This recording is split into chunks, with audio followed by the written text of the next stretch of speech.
Bom dia, boa tarde, boa noite. É, eu sou o Vitor, graduando do curso de Biomedicina, especial aí no canal da Gineembriologia, né? O Guilherme me convidou, devido a ser o Outubro Rosa, né? Então eu venho trazer um pouquinho do conteúdo de câncer de mama aí para vocês do Outubro Rosa, né? Então, o Outubro Rosa nada mais nada menos que é uma campanha internacional, mundial, de conscientização para que as mulheres, bem como também homens, se preocupem, deem mais atenção para a investigação do câncer de mama, né? Lembrando que não afeta só mulheres o câncer de mama. O câncer de mama também afeta homens. Já de aproximadamente de 1 a 2% acomete os homens. E geralmente está associado, mas alguns casos, na verdade, né, a fatores hereditários, né? A gente vai abordar aqui, então, nessa aula, alguns conceitos simples. A gente não vai focar em tratamento, porque é muito específico, varia de pessoa para pessoa. A gente vai focar mais aqui nessa aula para dar uma pincelada e mostrar os graus de estadiamento, mostrar um pouquinho sobre a técnica de mamografia. Aí, uma coisa bem simples, sucinta, para não condensar muito o conteúdo. Qualquer dúvida, vocês podem procurar a mim ou ao Guilherme, que a gente sana as dúvidas, tá ok? Bom, então a gente tem, antes da gente começar a falar de câncer de mama, a gente tem que falar da mama em si, né? O que é a mama, né? Os ductos mamários, como que eu classifico isso, Vitor, né? Pois bem, então a gente vai fazer uma análise aí da estrutura dos anexos mamários, né? Deixa eu só ligar a canetinha aqui para facilitar, então. A caneta. Bom, antes de tudo a gente tem a clavícula, tá? Esse osso que a gente tem aqui, que geralmente em pessoas magras, você consegue ver atravessando aqui a base do tórax, próximo ali da iniciação da cervical, né, na região anterior, aí supera o anterior do tórax, né, que é esse osso que atravessa aqui, que fica bem embaixo da glote, né, e é bom você demarcar de onde começa a mama, então começa daqui, logo em seguida, então, a gente tem as costelas, né, ou os arcos costais, né, que são essas formas geométricas ovais aqui, tá? Geralmente aqui nessa região que vocês estão vendo aqui, eles classificam que é o timo, né, o que está aparentando, obviamente, e depois, logo em seguida, a gente tem a musculatura, né, o feixe de músculo, o manto de músculo aí nessa região torácica, né? E aí a gente começa com a nossa região de tecido da mama, né, glandular. Mas antes, a gente tem o tecido conjuntivo aqui, que você está vendo esses vasos aqui, ó, que acaba passando todo em volta do tecido da mama, né? Que é o tecido conjuntivo, nada mais, nada menos. E que nesse tecido a gente tem muitos vasos sanguíneos, né? Geralmente tem a metástase aí à distância devido a esses vasos, ou até mesmo vasos linfáticos que não está aqui na imagem, tá? E esse tecido conjuntivo irriga o quê? Nada mais do tecido adiposo. A gente tem células, adipócitos mamários aqui, tá vendo esse mais clarinho aqui, ó? Estou riscando aqui para vocês, são os adipócitos ou os tecidos mamários gorduroso, tá? Logo em seguida a gente já começa então a ver outra parte aqui que é areola, tá? A areola, a auréola no caso, né? A gente tem aqui então que é a parte mais escura do bico do seio, tá? Você pode ver que ela vem até aqui, ó, tá bom?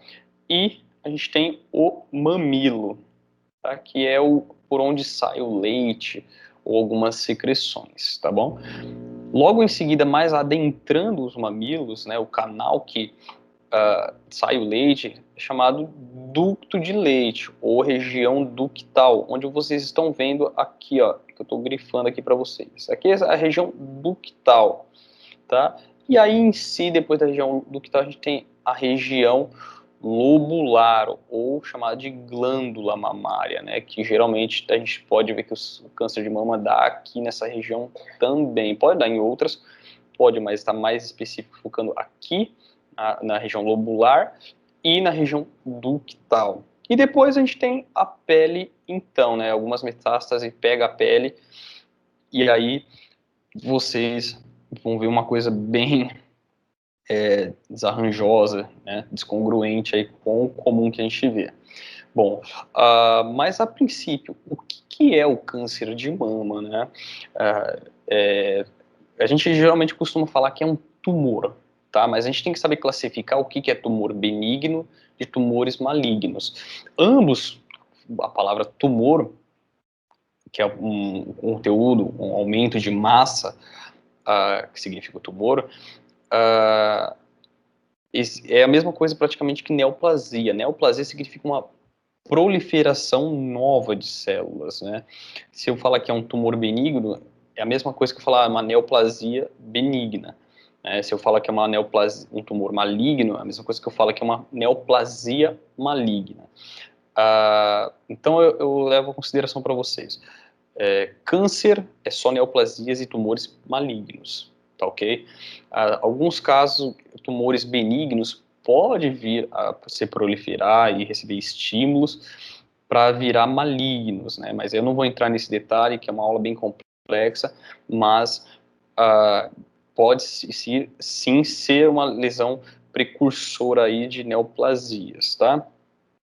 Então, a gente sabe que o câncer de mama é uma neoplasia que acomete a mama, né, nesses anexos que a gente estava aqui agora.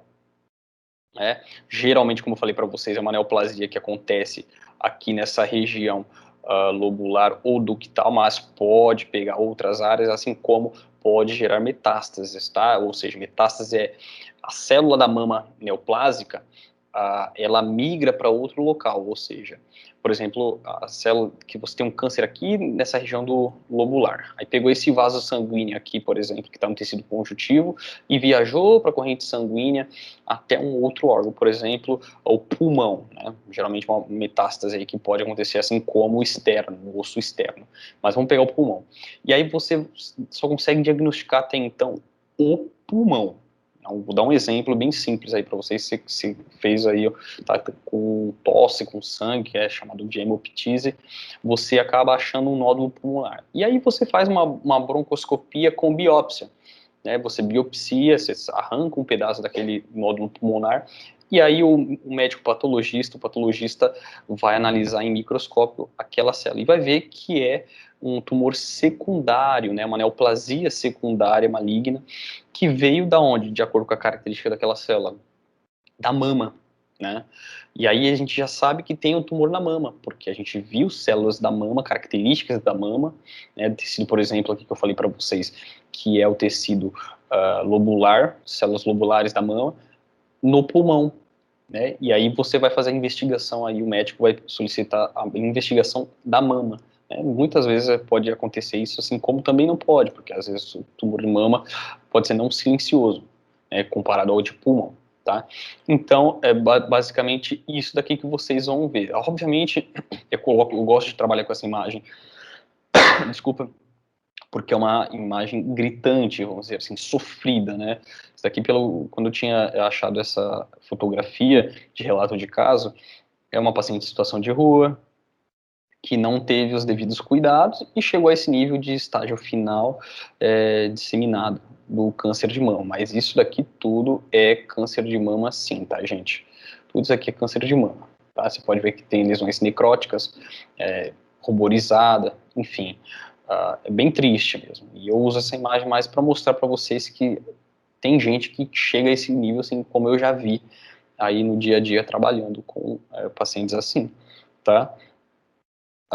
Mas antes de então a gente entrar mais específico, vamos falar um pouquinho sobre a epidemiologia rápida, bem sucinta do câncer de mama. Então a epidemiologia basicamente é entre 4 tipos de câncer ou câncer no mundo, um desses cânceres vai ser de mama, né? Para você ver como a incidência desse câncer de mama é um dos cânceres que mais afeta. E vale ressaltar que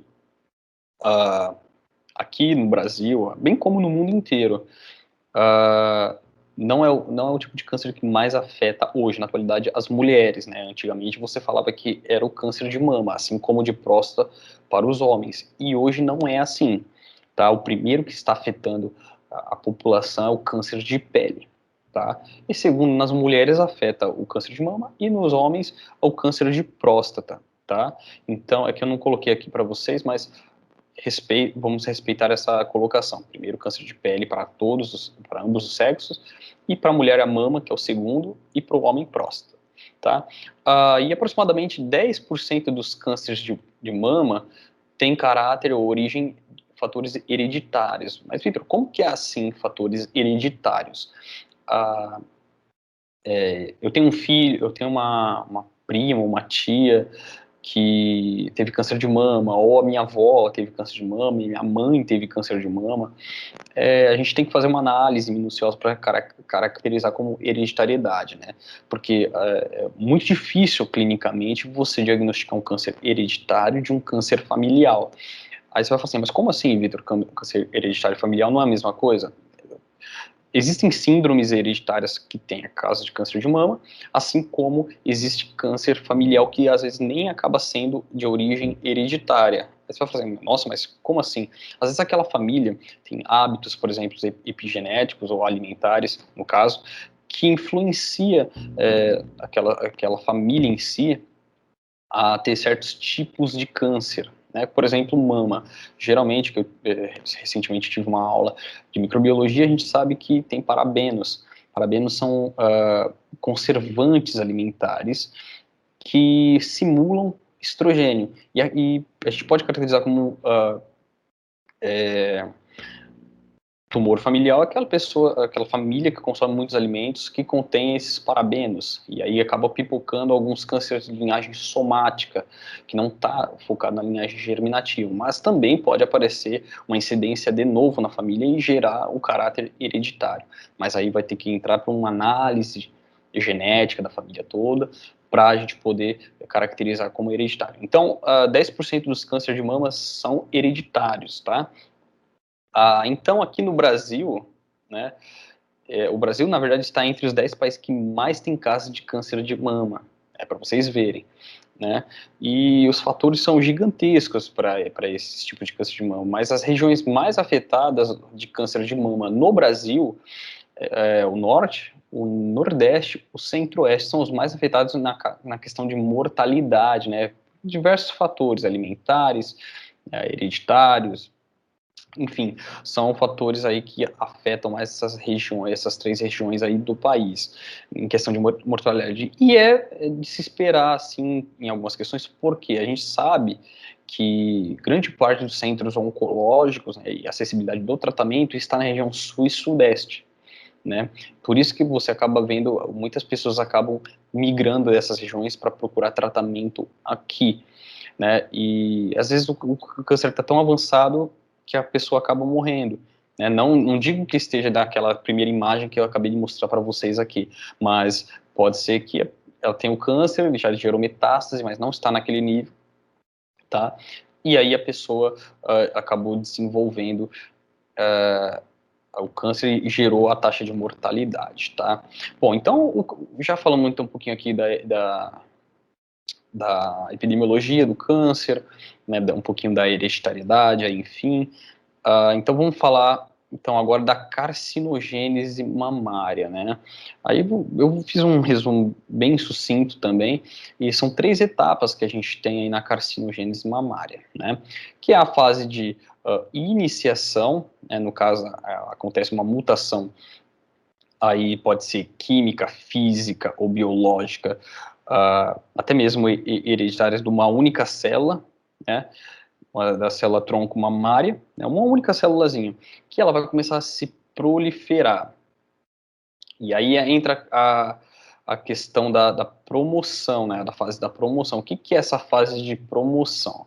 Essa fase de promoção nada mais que é alguns mecanismos de proliferação celular acaba mutando ou não respondendo, né? Geralmente está relacionado aí também com a expansão das células, né? E fatores de crescimento, como EGF, IGF, PDGF, enfim, né? E acaba recrutando, pode acontecer até mesmo recrutamento de células estromais ali para produzir esses fatores na região que essa célula mutou, tá? E acaba desenvolvendo um mecanismo até mesmo de como se diz, de evasão do sistema imune, tá? Então, o que acontece? A primeira fase, basicamente, é a mutação de uma única célula, depois ela vai passar por uma programação de proliferação, algum gene de reparo ou proto-oncogene ou oncogene que estimula a proliferação celular, vai começar essa única célula se dividir, tá?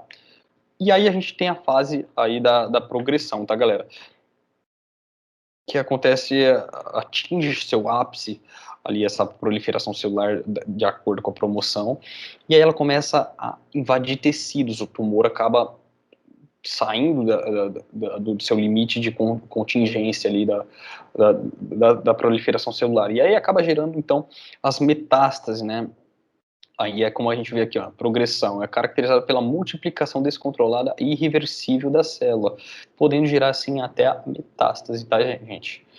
Geralmente, geralmente, no câncer de mama está associado a tumores de carcinomas invasivos e carcinomas in situ, né? Mas geralmente esse in situ aí, quando está descontrolado, in situ é quando a gente tem a lâmina basal ainda preservada, né? A lâmina basal que delimita a proliferação celular ali.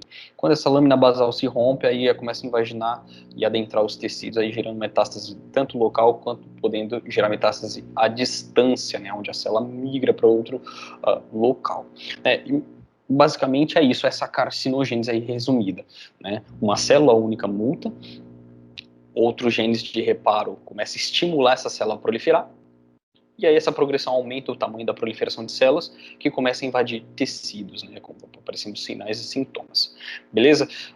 E aqui eu vou mostrar para vocês, então, alguns tipos de carcinomas invasivos. Na verdade, são os 22 a 23 subtipos de carcinomas invasivos. A gente tem os primeiros carcinomas não especiais, que basicamente, galera, é o que a gente mais vê aqui, que são os carcinomas ductal invasivo. Lembra do ducto que eu mostrei para vocês?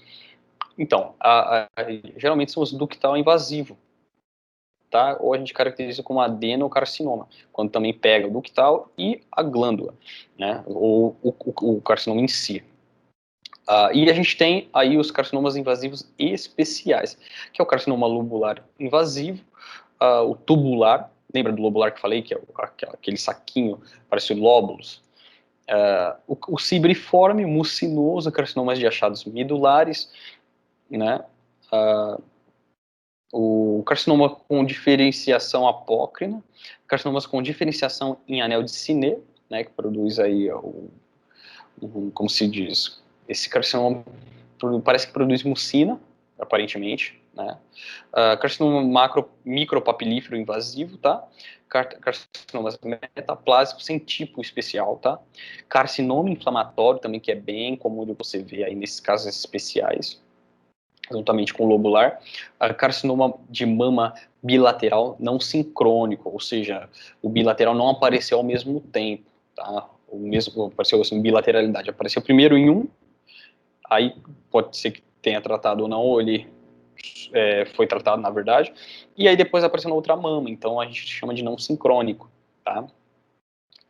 E aí a gente entra em carcinomas raros, que são carcinomas com achados neuroendócrinos, né, que já está vinculado com síndromes de predisposição hereditária ao câncer, carcinomas secretores, carcinomas papilíferos, eu já tive casos que eu já achei aqui, que eu atendi pacientes com carcinoma papilífero, sim, pessoa relativamente conhecida aí no mundo da moda, carcinoma mucoepidermoide, tá? Carcinoma polimorfo, carcinoma oncocítico, carcinoma rico em lipídios, carcinoma de células claras rico em glicogênio, carcinoma sebáceo e tumores de tipo glandular salivar.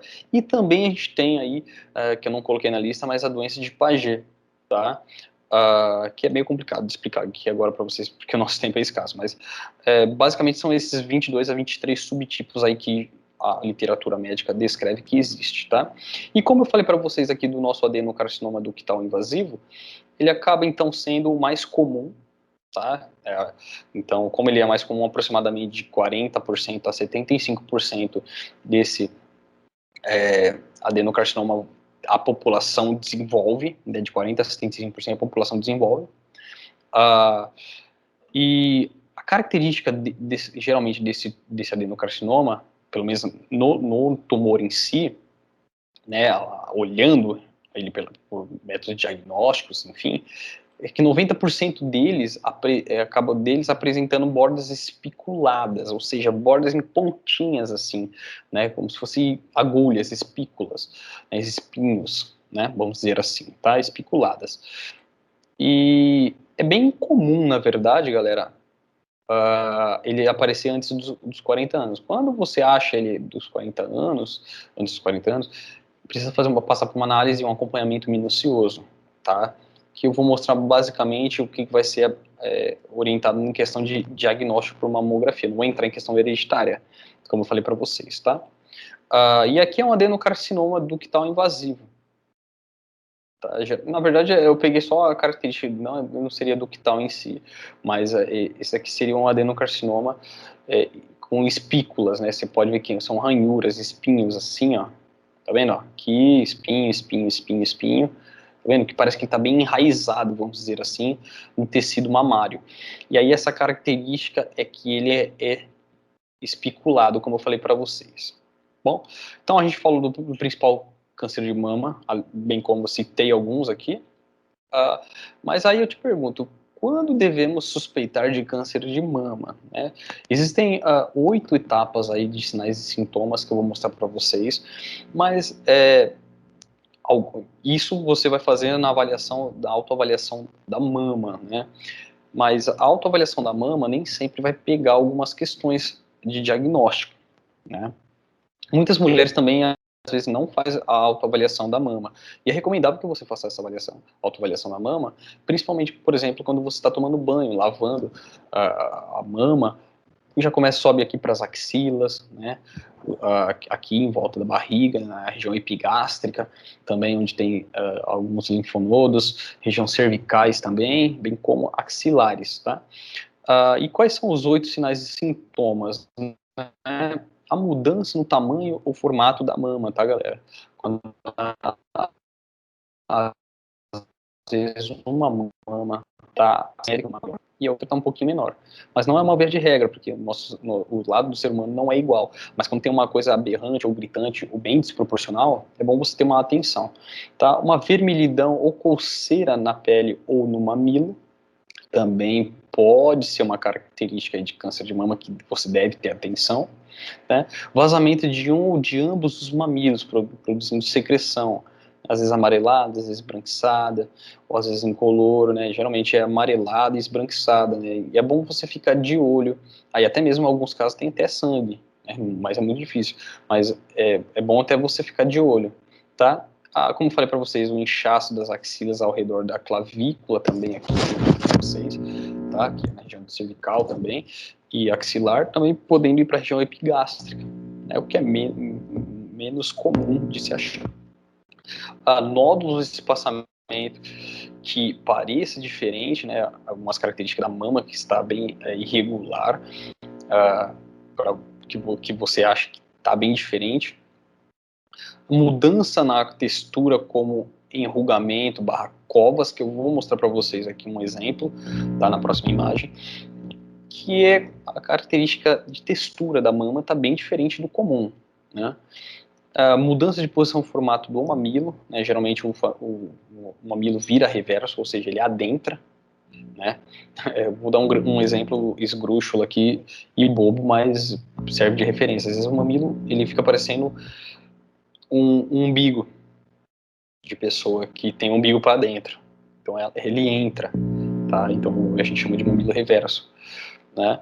E dor constante nas axilas e nas mamas, tá? São os 8 sinais, os 8 principais sinais e sintomas aí que uma mulher deve se atentar em relação ao câncer de mama, tá? Aí eu vou mostrar agora para vocês aqui então uma imagem de uma mama, tá? Lembra da característica enrugada? Geralmente a gente chama também de aspecto em casca de laranja, né? Ó, os furos, as ranhuras, ou enrugamento, vamos dizer assim, né? Bom, a gente tem então essa imagem aí, e aí como que funciona o rastreio, né? O screening ou diagnóstico do câncer de mama? A princípio, padrão mundial, a gente tem a mamografia, né? O que a gente vai focar aqui agora, explicar mais ou menos algumas coisinhas da mamografia, né? A gente tem também o ultrassom da mama, né, que é um dos critérios abaixo aí que toda mulher acaba fazendo, até em idade jovem, né, para fazer uma análise da mama, desse mamário.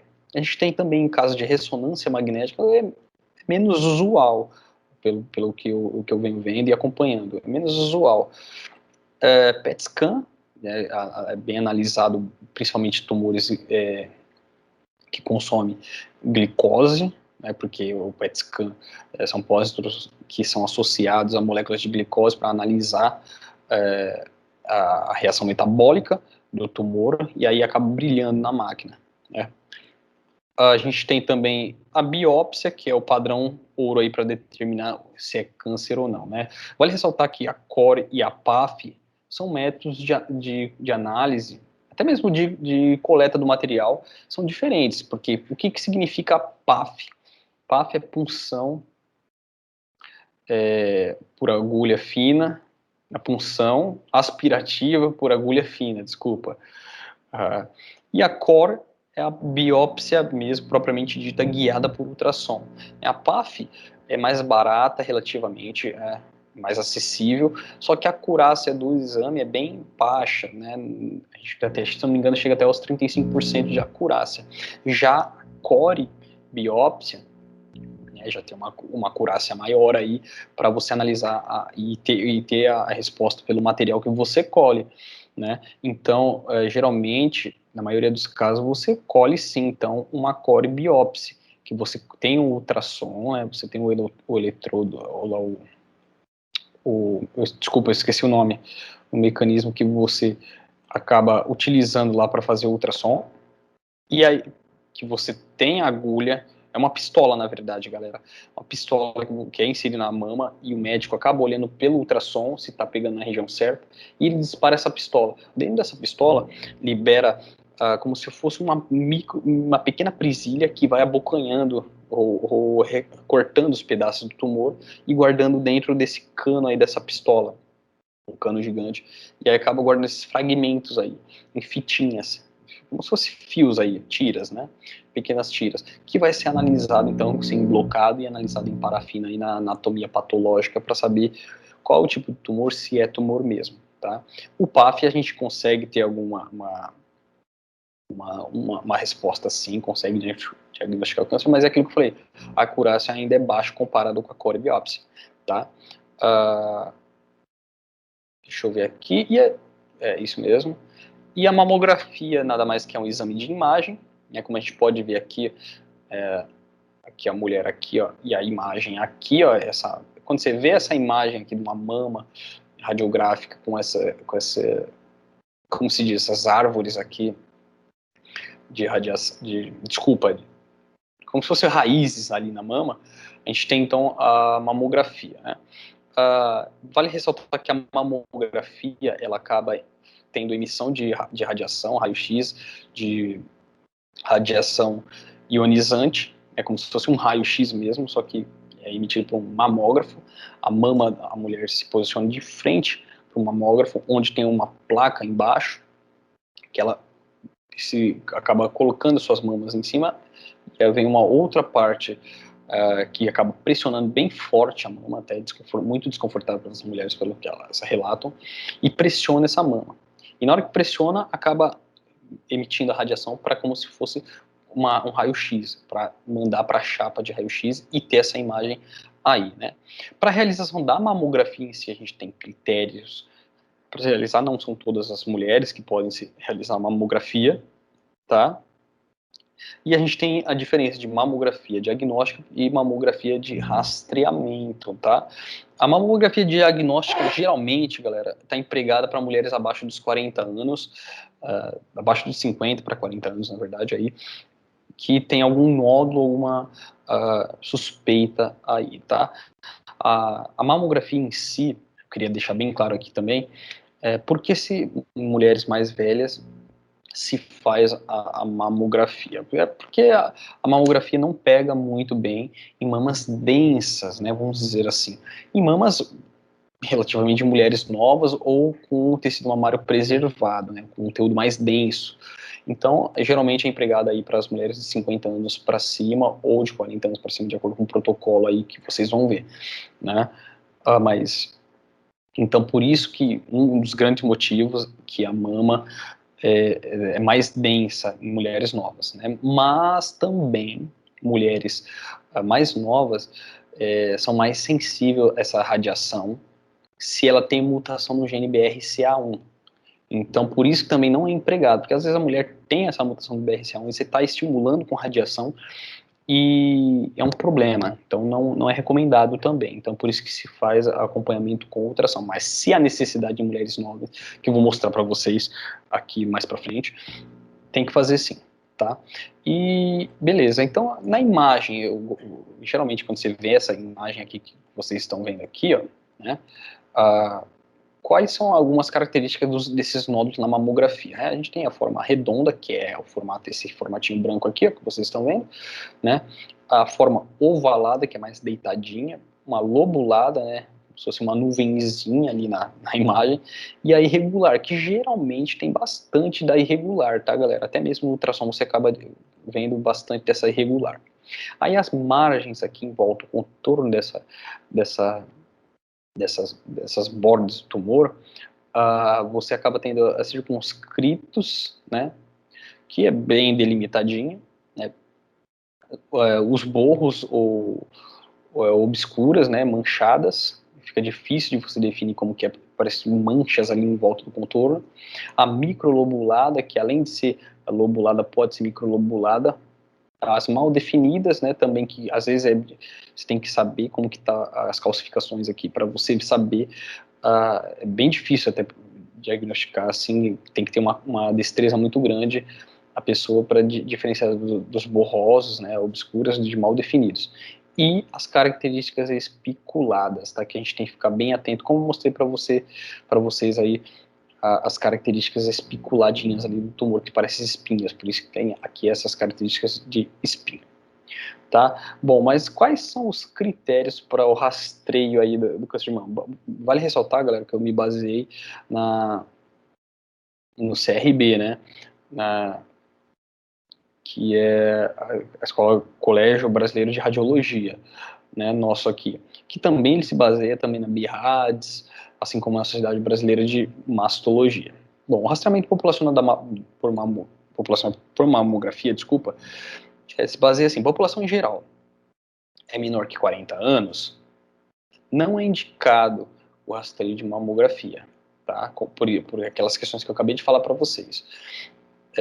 Agora, a pessoa é dos 40 para cima, mamografia deve ser anual de rotina, tá? E aí também tem um outro grupo, em vez da população em geral, que entra como alto risco ou situações especiais, que está na próxima tabela, que eu vou mostrar para vocês principalmente a idade jovem, tá, galera? A mulher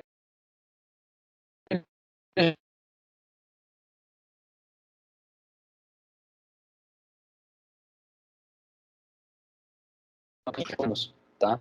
Ou até mesmo com 10 anos antes do primeiro parente, antes do parente de primeiro grau, na verdade, né? No caso, pode ser uma mãe, uma tia, né?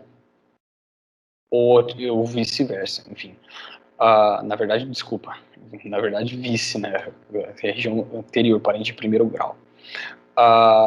Ou até mesmo, tem que ser antes dos 30 anos também, né? Que você vai fazer esse rastreio aí em idade jovem. E aí, o que você vai fazendo? Você tem que ficar esperto com a mutação do BRCA1, bem como do BRCA2, ou mãe com irmã com CA de mama na pré-menopausa, né? Ou irmã, desculpa, ou irmã, tá bem pequenininha as letras. Mulheres com mãe com câncer de mama, ou irmã com CA de mama na pré-menopausa, isso mesmo, tá? Então, esse é o critério aqui para aquele primeiro critério que eu mostrei para vocês aqui. Então, abaixo dos 40 anos, Esse é um dos critérios.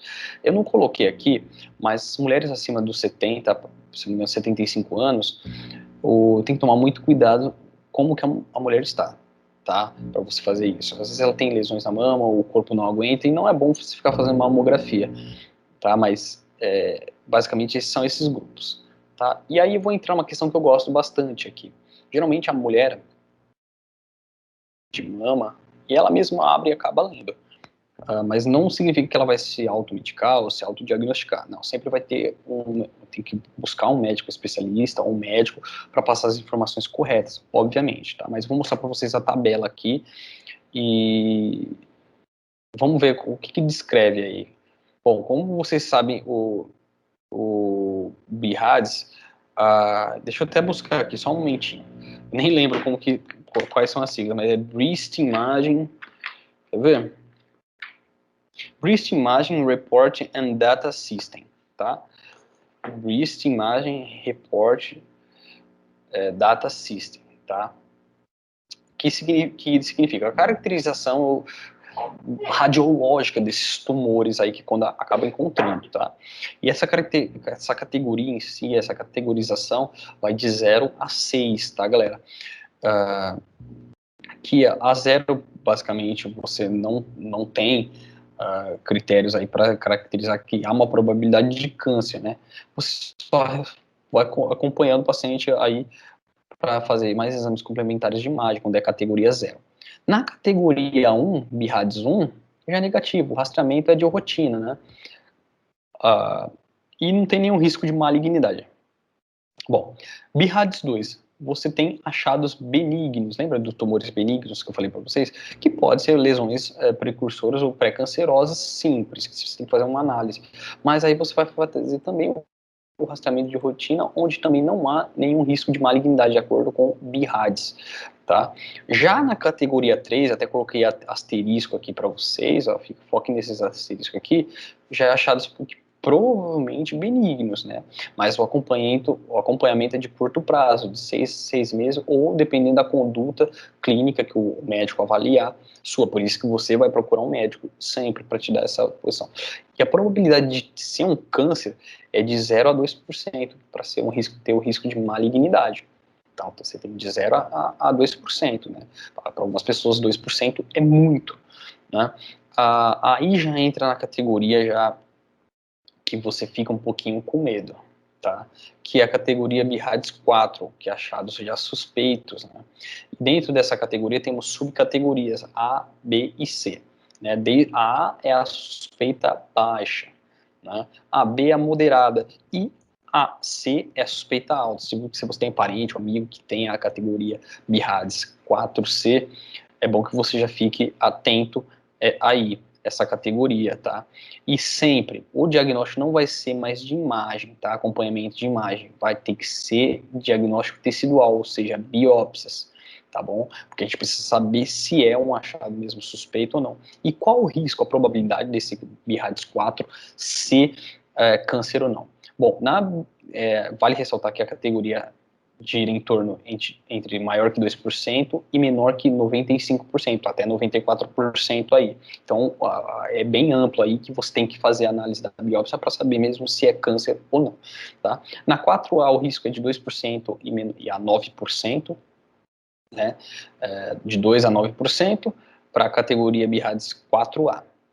Na BIRADS 4B, já é de 10% ou 49%, caso, desculpa, menor ou igual a 50%, de 10 a 50% na BIRADS 4 de ser câncer.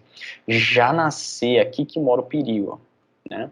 De 50 para cima, até 94% de ser um risco, ter um risco de malignidade ou não. Por isso que você tem que fazer a biópsia para saber se é ou não, tá? Baseado na categoria de Breast Imaging Reporting, tá? Aí já entra na 5, né, galera? A categoria 5, que é achado altamente sugestivo de câncer, que também só vai ser diagnosticado por biópsia. Já nesse risco é igual ou maior que 95%, ou seja, de 95% a 100%, quando vem com BIRADS 5, ou seja, altamente sugestivo aí para câncer de mama. E a categoria 6, que eu não coloquei aqui, mas já é comprovado por biópsia. Aí você já tem que entrar com excisão cirúrgica quando clinicamente apropriado, dependendo da conduta clínica. Aí, se vai ser adjuvante, não adjuvante, enfim, vai depender dos casos. Agora, lembra que eu falei para vocês desses aqui que provavelmente é benigno, de 6 meses? Então, eu coloquei esses asteriscos porque a próxima imagem vai dizer para vocês.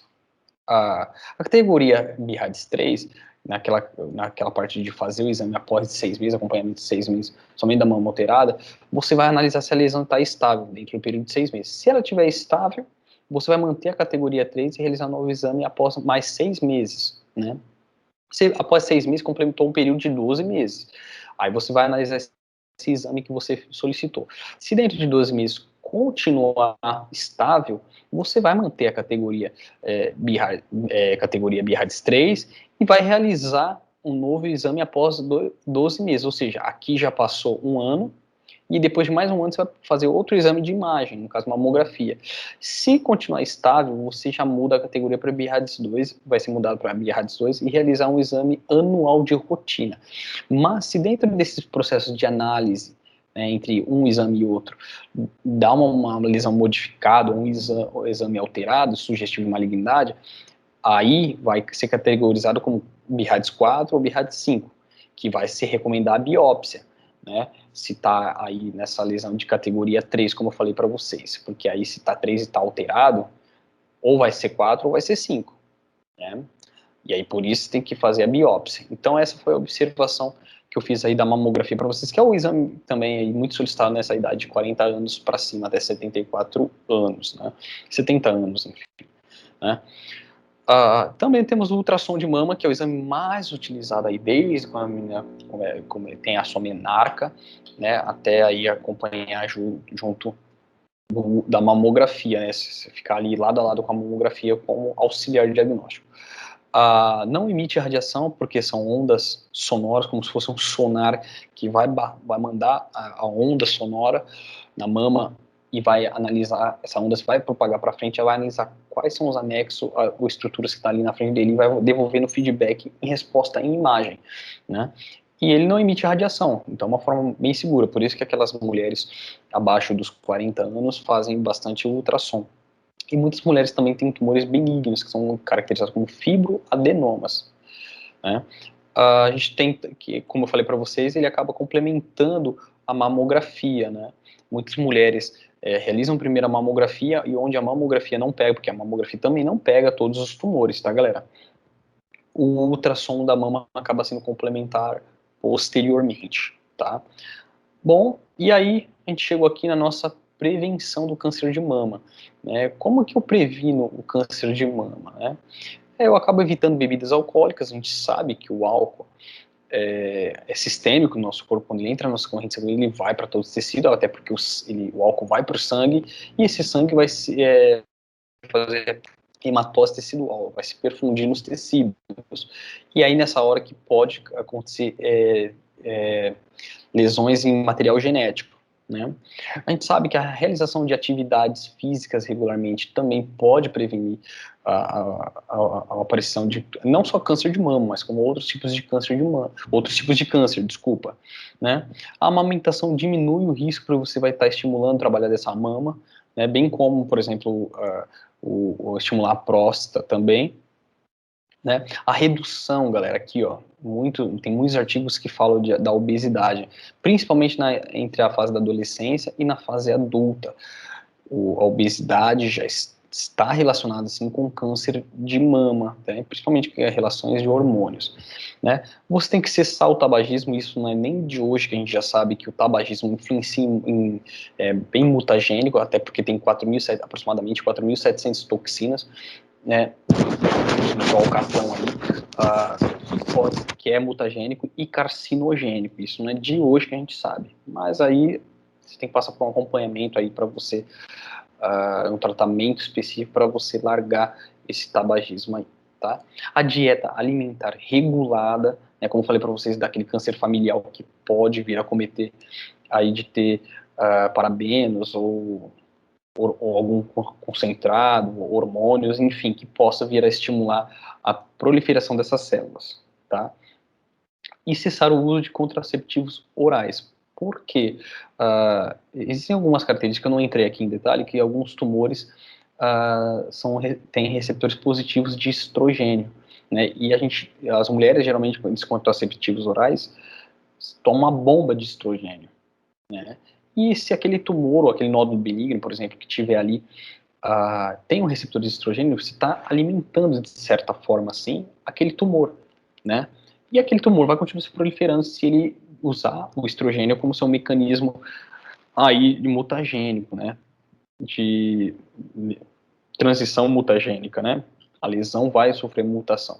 E algumas outras prevenções que eu não citei aqui porque não foi o objetivo, né? Mas é bom citar como, por exemplo, a mastectomia profilática, como a gente viu no caso aí da Angelina Jolie, que é obviamente um dos mais citados aí, que ela tem genes hereditários para BRCA1, BRCA2, que são genes ali que possa vir a aparecer o câncer de mama aí, porque é hereditário.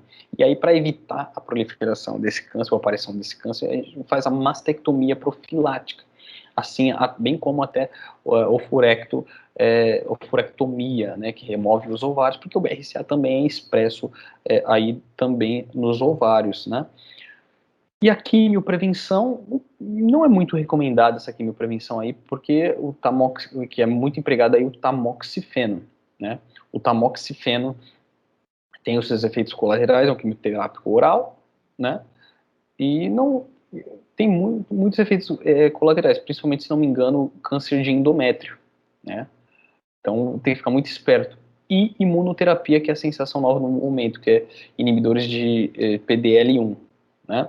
Que é como se fosse um mecanismo de evasão aí do sistema do câncer contra o sistema imune, na verdade, né? E ele serve como se fosse um tipo de vacina, uma ação de prevenção aí, que você acaba bloqueando, de certa forma, a imunoterapia do câncer. Tem um ligante, se comunicar com a célula natural killer do nosso organismo, que é os linfócitos natural killer, e é o natural killer entender que aquela célula neoplásica é normal no nosso corpo, por causa de que a célula neoplásica tem esse mesmo ligante. E aí o que acontece? São anticorpos monoclonais que impedem essa identificação como comum. E aí, se você impede, a célula natural killer entende que tem que destruir aquela célula lá. Então, é uma outra prevenção que ainda no nosso atual momento não é palpável, né? Não está próximo, porque é muito cara, né? Mas basicamente foi isso, galera. Eu quero agradecer a todos vocês, né? Fica aqui meu apelo para todas as mulheres, fazer a sua autoavaliação da mama, continuar passando em consulta com o seu ginecologista, com o seu médico, mastologista e até mesmo alguns casos de oncologista, para sempre ficar atento a essas questões de câncer de mama.